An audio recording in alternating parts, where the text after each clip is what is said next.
మనం భక్తిని ఎలా గడిస్తున్నాం మనకు తెలియాలంటే నువ్వు నమ్ముతున్న జీసస్ ఏంటో నీకు స్పష్టత ఉండాలి.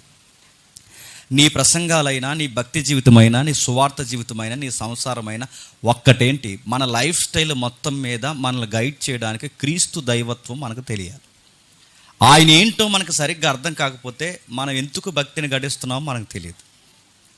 ఇటీవల కాలంలో మరలా తెర మీదకి వచ్చిన చచ్చిపోయిన దుర్బోధ ఏంటంటే, ప్రభు అయిన యేసుక్రీస్తు వారు పరలోకంలో ఒక రోజు పుట్టాడని.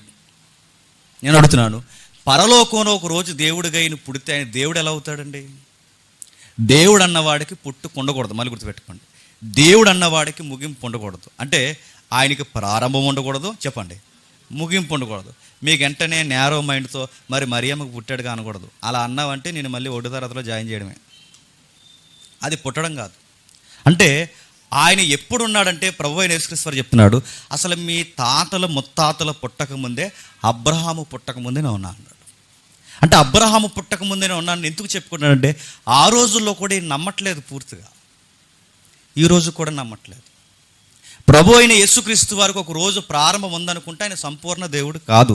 ఆయన సంపూర్ణ దేవుడు కాకపోతే ఆయన నిత్యుడు కాదు. ఆయన నిత్యుడు కాకపోతే మానవ పాపాలు తీయడానికి అనంత అర్హత ఆయనకి, చెప్పండి, లేదు. మానవ పాపాలు తీసివేయాలంటే ఆయన నిత్యుడు అవ్వాలి. ఆయన నిత్యుడు అవ్వాలంటే దేవుడు అవ్వాలి.